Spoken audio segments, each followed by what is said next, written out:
Pemirsa Jawa Post TV, ketemu lagi di Obrol, sebuah program yang pastinya akan menghadirkan sosok-sosok inspiratif, narasumber-narasumber inspiratif spesial buat Anda, pemirsa Jawa Post TV. Ketemu lagi bareng sama Tori Andromedia pastinya, dan seperti biasa program Obrol pastinya akan mengajak kamu semuanya untuk larut dalam perbincangan dan juga talk show bersama dengan narasumber yang sudah ada di sini. Kalau kita ngomongin, ya akhir-akhir ini tuh kayaknya marak banget yang namanya pemimpin muda. Nah, mulai dari ya capres, mungkin terus gubernur atau wali kota atau bupati, termasuk juga sosok yang satu ini. Ini saya mungkin nyebutnya Mas Lurah, karena biasanya kalau di desa tuh Mbah Lurah kayak gitu ya. Kalau ini Mas Lurah karena usianya masih sangat muda, masih sangat segar, masih sangat fresh sekali. Langsung saja kita akan ketemu sama sosok kepala desa Purworejo, Balong Ponorogo, ada Mas Didi Subagio. Assalamualaikum warahmatullahi wabarakatuh, Mas. Waalaikumsalam warahmatullahi wabarakatuh. Apa kabar? Alhamdulillah, sehat Mas Tori. Alhamdulillah juga baik. Kita sama ya, pakai flanel. Ini mungkin stereotip dan juga apa ya, simbol bahwa anak-anak muda tuh biasanya ya casual ya kan, pakai flanel. Tapi yang penting kinerjanya ya. Tapi sebelum kita membahas terkait kiprah atau sepak terjang dari Mas Didi ini, ya perkenalan dulu dong. Biar masyarakat nih tambah kenal gitu, tambah sayang. Silakan Mas Didi. Ya. Assalamualaikum warahmatullahi wabarakatuh. Waalaikumsalam. Ya. Mas Tori, perkenalkan saya nama Didi Subagio. Kebetulan saat ini saya dipercaya masyarakat untuk memimpin Desa Purworejo, tepatnya di Kecamatan Balong, Kabupaten Ponorogo. Yang alhamdulillah pada tahun 2019 lalu saya dipercayakan untuk memimpin desa kami. Gitu ya. 2019 ya berarti memang ya. Sejak 2019 sudah diberikan kepercayaan masyarakat untuk bisa memimpin Desa Purworejo, Balong, Ponorogo. Menariknya adalah waktu itu usianya Mas Didi ini berapa? Pada waktu itu 30 tahun. 30 tahun. Ya, 30 tahun. Wow. Itu kalau kita ngelihat rentan usia manusia itu 30 tuh kayaknya itu masa-masa produktif ya. Lagi panas-panasnya lah, semangatnya. Itu bener nggak Mas? Ngerasain itu juga? Iya, betul. Pada waktu itu sebenarnya saya juga gimana ya, bingung lah mau mengiyakan apa enggak kan gitu. Karena memang saya rasa di usia saya yang 30 tahun itu mungkin saya sendiri sadar diri masih kurang lah secara pengalaman begitu. Namun ya nggak tahu, akhirnya saya juga mau untuk maju di kontestasi Pilkades gitu. Ya. Terus kalau kita ngelihat backgroundnya Mas Didi sendiri, mungkin latar belakang pendidikan sebelum jadi kepala desa juga seperti apa, Mas? Jadi saya gini Mas Tori ya. Saya itu pendidikan terakhir S1 ekonomi. Itu juga di Ponorogo, tepatnya di Universitas Merdeka. Yang seperti itu. Setelah itu kita sama ya, tapi saya di Madiun. Di Madiun. Iya, sama-sama umurnya. Nah, sebelumnya saya itu kan setelah lulus SMA, sebelum jadi kepala desa itu saya ditinggal orang tua saya meninggal, yang bapak saya, bapak saya meninggal, akhirnya saya tinggal bersama ibu. Tapi setelah itu saya pernah juga merantau ke Jakarta. Di sana saya juga ikut saudara, tapi juga tidak lama, Mas Tori di sana. Ngapain di Jakarta? Di Jakarta itu saya ikut saudara, di sana ada yang pengusaha rosok itu. Ya, tapi juga tidak lama saya di sana. Ya cuma beberapa bulan itu saya akhirnya tidak kelasan. Apa yang bikin gak kelasan di Jakarta? Yang bikin gak kelasan itu saya ingat ibu saya, Mas. Jadi ibu saya itu di rumah sendiri. Kakak saya posisi itu juga di Jakarta. Jadi saya akhirnya pulang, di rumah saya menemani ibu. Setiap harinya saya juga bertani, sama seperti pada umumnya teman-teman saya di desa.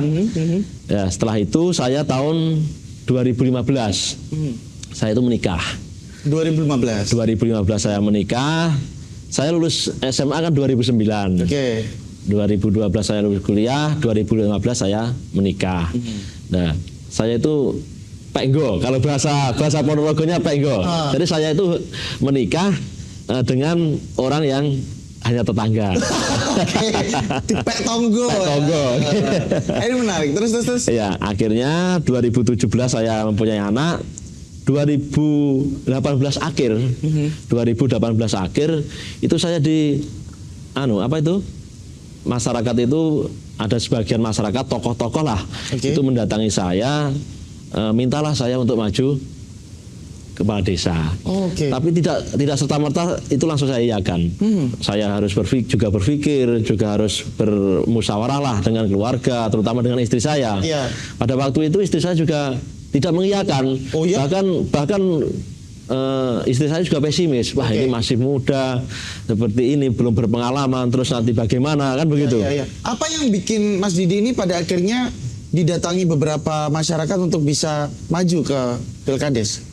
Kalau saya secara pribadi kurang tahu Mas ya, kurang tahu kenapa masyarakat itu berminat untuk menyuruh saya maju di Pilkades. Mungkin dengan beberapa pemikiran masyarakat yang positif ke saya, mungkin seperti itu. Cuma ketika saya didatangi itu pun juga tidak serta-merta saya iakan. Kalau nggak salah seingat saya itu 5 kali saya itu didatangi tokoh-tokoh itu. Baru saya iakan. Itu pun istri saya juga masih belum 100% mendukung lah. Mungkin masih belum percaya diri. Belum pede karena memang usia kita juga masih muda. Pada waktu itu istri saya usianya sekitar 28 tahun. Pada waktu itu, istri saya 30, istri saya 28. Makanya dari situ muncullah dari masyarakat itu menyuruh saya maju, akhirnya saya juga mengiyakan. Dan alhamdulillah pada tahun 2019 pas itu juga alhamdulillah perolehan suara saya juga bisa dibilang mutlak lah. Dan dengar-dengar jenengan juga mengalahkan incumbent. Betul.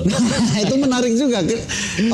Sampai sebegitu percayanya masyarakat kepada Mas Didi ini. Alhamdulillah. Pertama saya ucapkan terima kasih Mas kepada masyarakat telah mempercayakan kepada saya terkait amanah ini.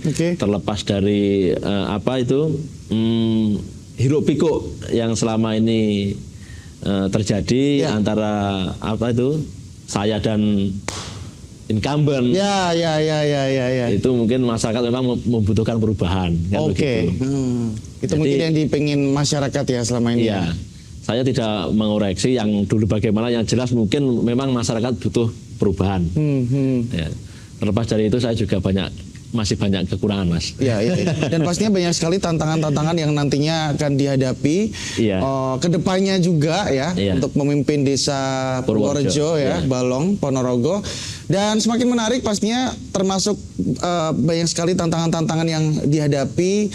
Terus juga potensi-potensi desanya juga saya penasaran banget. Nanti akan kita bahas untuk segmen berikutnya. Jadi jangan kemana-mana, buat teman-teman pemirsa Jawa Post TV, tetap di Obrol-Obrol. Yang mana PT Sadana itu ada salah satu mitra dari petani kami, tembakau.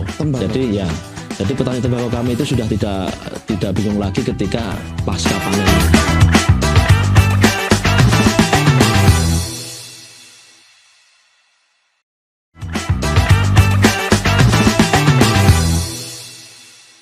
Pemirsa Jawa Post TV, kembali lagi di Obrol dan masih juga bersama dengan Mas Lurah, Mas Didi Subagio.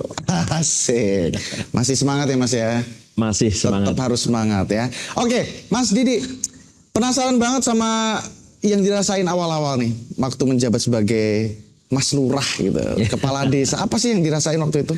Jadi pertama tidak saya tutupi Mas. Saya juga merasa canggung sebenarnya. Pertama kali saya terpilih itu juga masih canggung lah. Ya mungkin seneng tapi ada canggungnya juga. Ada canggungnya karena apa? Saya memang jujur saja kalau masalah pengalaman di birokrasi memang masih sangat-sangat kurang, bahkan dibilang belum ada pengalaman saat itu karena memang saya juga usia masih muda. Nah, terlepas dari itu saya juga belajar ke teman-teman kades yang lain, juga belajar ke orang-orang yang sudah berpengalaman terkait dengan birokrasi. Yang pada waktu itu saya juga langsung start pada waktu saya sudah terpilih sebagai kepala desa, saya langsunglah mengumpulkan tokoh-tokoh masyarakat juga bersama masyarakat desa Purworejo. Tentu saya ajak berpikir bagaimana membangun Purworejo ini agar lebih baik. Seperti itu.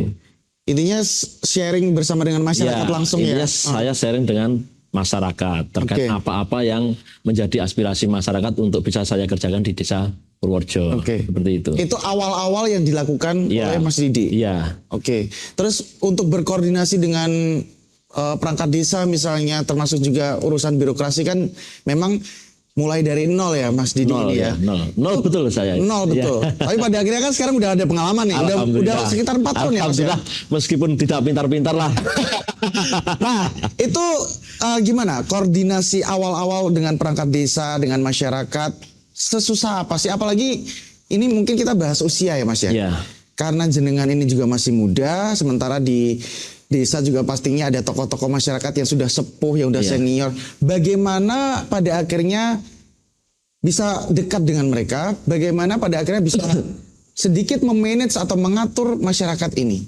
Jadi gini Mas, kalau kedekatan saya dengan perangkat desa Purworejo itu memang saya sebagai kepala desa yang baru, pada waktu itu saya langsunglah mengumpulkan perangkat desa itu, kita kumpulkan, saya ajak koordinasi bagaimana terkait pelayanan masyarakat dan lain sebagainya, yang terkait dengan desa, yang jelas saya juga butuh bimbingan mereka juga.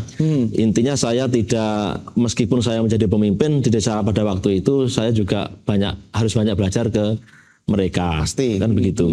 Jadi alhamdulillah meskipun saya pendatang baru itu bisa diterima oleh semua perangkat, dan alhamdulillah sampai sekarang hubungan saya dengan perangkat desa dan masyarakat itu harmonis. Iya. Jadi itu. tetap apa ya? Saya tidak meninggikan ego. Yang jelas seperti itu. Iya. Mentang-mentang jadi kepala desa, jadi lurah, terus pada akhirnya tidak istilahnya melupakan yang dulu-dulu, tapi jenengan malah merangkul untuk bisa belajar. Karena balik lagi dari nol itu tadi ya di birokrasi ya. Karena saya sadar diri. Iya, betul. Dan pada akhirnya sekarang pola alurnya sudah enak nggak? Udah nyaman, harmonis, semua sudah berjalan sesuai dengan tupoksi masing-masing. Oke. Nah ini kan udah jalan 4 tahun juga nih Mas. Iya, alhamdulillah 4 tahun. 4 tahun. Pastinya kan dari awal menjabat kan juga sudah ada program-program yang direncanakan atau dicanangkan dan mungkin juga sudah berjalan juga. Sejauh apa program-program itu berjalan? Apakah memang sesuai ekspektasi di awal atau memang masih ada beberapa program yang belum selesai? Jadi alhamdulillah Mas, saya dulu sebelum berangkat ke kepala desa saya itu selalu mendengarkan apa yang menjadi unek-unek masyarakat. Jadi ada satu yang benar-benar saya ingat pada waktu itu, memang kalau saya pikir itu memang sulit untuk kita ajukan ke pemerintah karena memang itu merupakan pembangunan yang bukan prioritas lah. Menurut saya juga begitu. Karena memang pada waktu itu ada salah satu jembatan di desa kami itu roboh terkena arus sungai yang sangat deras, akhirnya roboh. Dan jembatan itu memang jalannya buntu, ada akses lain lah. Jadi kalau menurut saya memang pemerintah untuk membangun itu memang bukan prioritas. Namun demikian saya juga tidak tinggal diam, itu sudah berpuluh-puluh tahun jembatan itu roboh. Dan itu memang juga dirasa dari masyarakat situ juga penting. Akhirnya saya mempunyai inisiatif bagaimana jembatan ini bisa dibangun. Itu juga hasil dari usulan dari masyarakat juga. Nah, alhamdulillah pada tahun 2020 COVID itu ya. Pas waktu COVID itu. Alhamdulillah jembatan itu bisa kami bangun secara swadaya. Itu membuktikan bahwa masyarakat Desa Purworejo itu benar-benar solid, rukun dan gotong royongnya perlu diacungi jempol. Luar biasa. Karena memang saya juga tidak menyalahkan pemerintah. Karena memang jembatan itu memang kalau dihitung skala prioritasnya memang bukan prioritas. Betul. Apalagi di tahun itu Mas ya. Pada tahun itu refocusing anggaran yang sebenarnya karena dialihkan untuk COVID. Betul sekali untuk penanganan COVID-19 waktu itu yang. Dan alhamdulillah kami bersama-sama masyarakat bisa membangunlah jembatan tersebut melalui swadaya kan begitu. Kalau yang lain, misalnya di pertanian misalnya, BUMDes, pengoptimalisasian beberapa program-program. Jadi kalau untuk pertanian Mas, alhamdulillah pada saat ini, terutama saat ini ini di Desa Purworejo memang kami rasa sangat baik, sangat baik karena ditunjang oleh tembakaunya kan begitu. Jadi dari tahun 2019 mohon maaf kami ulang, dari tahun 2011 kami itu sudah kerjasama dengan PT Sadana, yang mana PT Sadana itu ada salah satu mitra dari petani kami tembakau. Jadi petani tembakau kami itu sudah tidak bingung lagi ketika pasca panennya. Jadi pasca panen itu sudah ditampung oleh Sadana, dibeli oleh Sadana, dan alhamdulillah pada tahun ini hasil dari tembakau tersebut juga sangat baik. Oke, dan tembakau menjadi salah satu unggulan ya, ya, pertanian dan khususnya tembakau. Sawah-sawah juga masih beras dan lain-lain bisa alhamdulillah yang utama juga. Alhamdulillah untuk kebutuhan pangan itu ya, beras itu di desa kami sangat mencukupi. Kalau kita ngomongin potensi nih Mas, sebenarnya potensi di Desa Purworejo ini apa sih? Maksudnya untuk wisata misalnya, ada nggak? Kalau untuk wisata memang saya rasa tidak ada Mas, untuk wisata. Karena memang sebagian besar wilayah kami itu wilayah persawahan. Jadi lahannya itu lahan pertanian. Makanya kalau untuk wisata memang saya sendiri tidak bisa menjawab gimana ya. Saya bilang tidak memungkinkan lah untuk kita jadikan tempat wisata untuk desa kami, karena memang wilayahnya wilayah pertanian. Lebih utamanya memang pertanian ya. Oke, Mas Didi, nanti kita akan lanjutkan lagi obrolan kita untuk segmen berikutnya. Segmen ketiga pastinya semakin seru ya, ngobrol bersama dengan kepala desa muda dan ganteng, muda, beda dan berbahaya. Jadi jangan kemana-mana, tetap di Obrol. Ketika komunikasi atau setiap harinya dengan para pemuda itu tidak ada sekat saya itu. Sama kita yang awalnya dulu saya belum jadi ketua desa.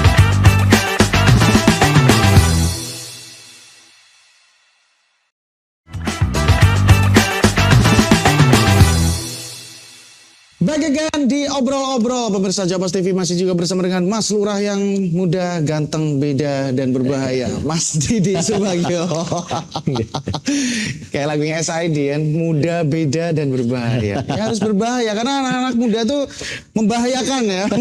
Karena anak-anak muda tuh biasanya pemikirannya tuh masih seger, masih fresh. Termasuk juga untuk bisa menjadi pemimpin misalnya. Nah, kebetulan juga Mas Didi ini kan juga kalau di desa tuh jadi kepala desa tuh satu periodenya kan 6 tahun ya? 6 tahun ya. Dan ini sudah jalan 4 ke 5. Ya. Sudah sejauh apa progresnya Mas Didi?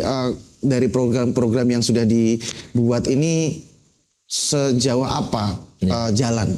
Jadi alhamdulillah Mas Tori, selama saya menjabat jadi kepala desa selama kurang lebih 4 tahun ini ya. 4 tahun ini apa yang menjadi aspirasi masyarakat, terutama di desa kami itu, insya Allah kalau saya prosentase dari 4 tahun lebih saya bekerja di desa ini, insya Allah hampir 70% sudah saya penuhi.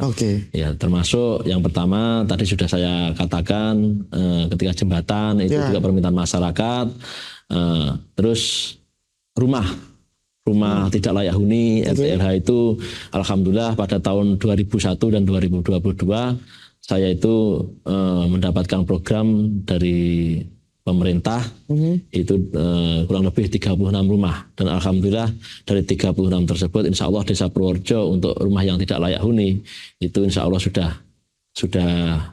bisa dibilang 85% sudah tidak ada rumah yang tidak layak huni. Walaupun memang masih ada mungkin.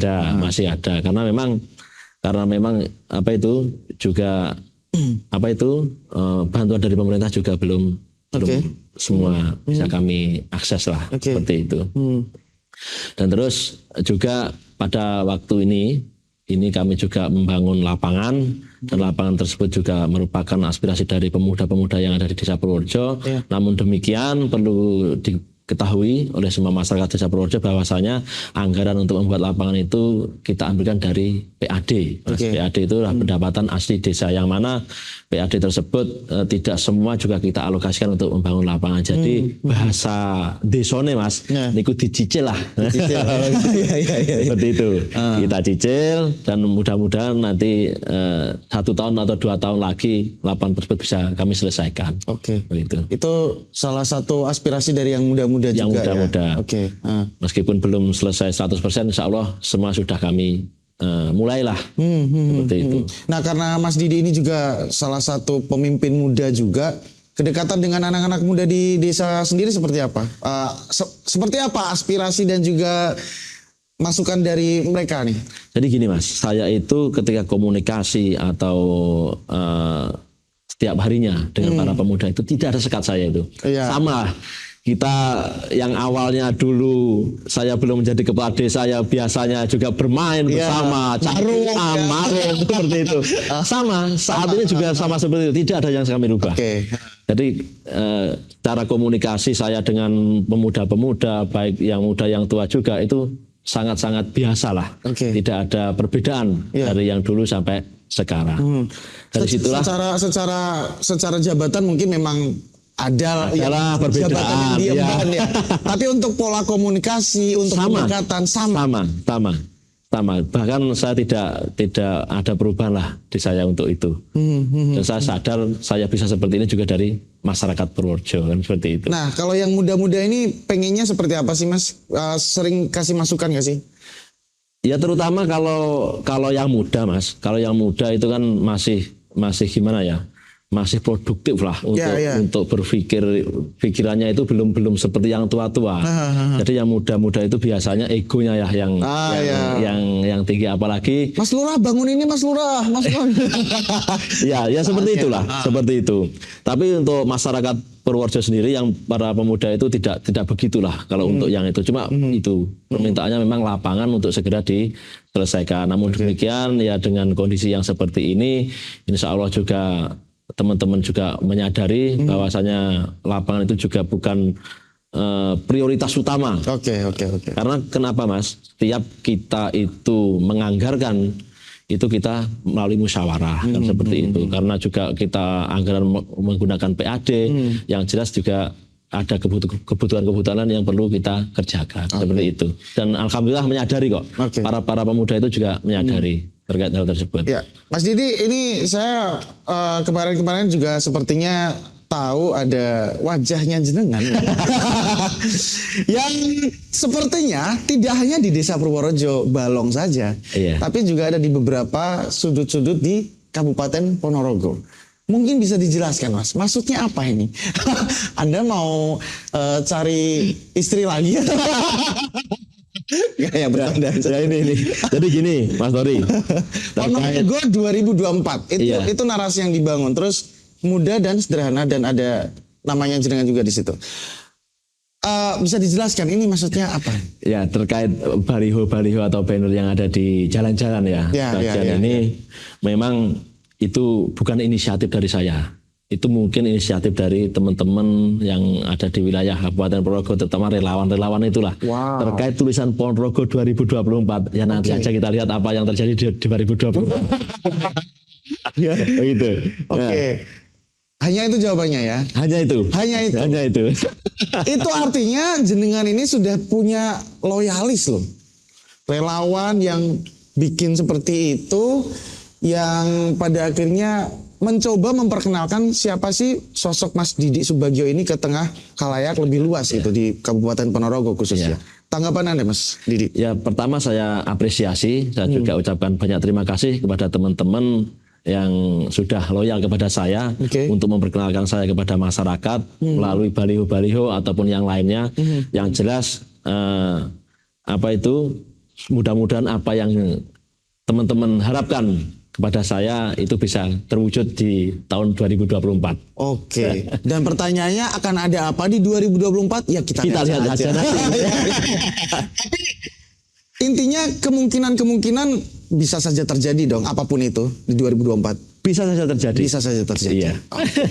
Terakhir Mas, harapan untuk ke depan Desa Purworejo dan juga Ponorogo khususnya. Harapan saya ke depan untuk Desa Purworejo khususnya ini mudah-mudahan selama saya menjadi kepala desa di Purworejo itu bisa menyelesaikan apa yang menjadi aspirasi masyarakat Desa Purworejo dengan baik tentunya, dan semoga apa yang sudah saya kerjakan ini bisa diterima oleh masyarakat. Amin. Dan semoga seluruh masyarakat Purworejo ini bisa guyup rukun untuk membangun Desa Purworejo. Amin.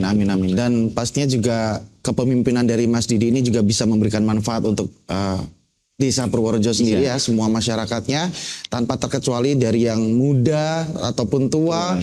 semoga juga bisa mendapatkan impact positifnya dari kepemimpinan jenengan gitu ya Mas ya. Apalagi pemimpin muda ya harus kita support. Kalau mungkin di awal-awal juga ngomongnya belum ada pengalaman, masih belum pede. Sekarang udah ada. Sudah 4 tahun, jalan 5 tahun dan akan ada apa lagi ke depannya kita lihat saja. Mas Didi, kita lihat saja.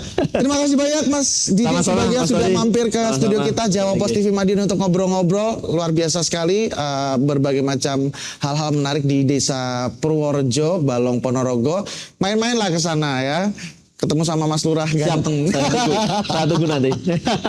Dan pastinya masih banyak sekali bintang tamu dan juga narasumber kita yang bakalan mengisi obrol-obrol. Banyak sekali yang inspiratif dan juga memberikan impact-impact positif juga untuk Anda, pemirsa Jawa Post TV. Jadi tonton terus obrol-obrol yang hadir setiap hari hanya di Jawa Post TV.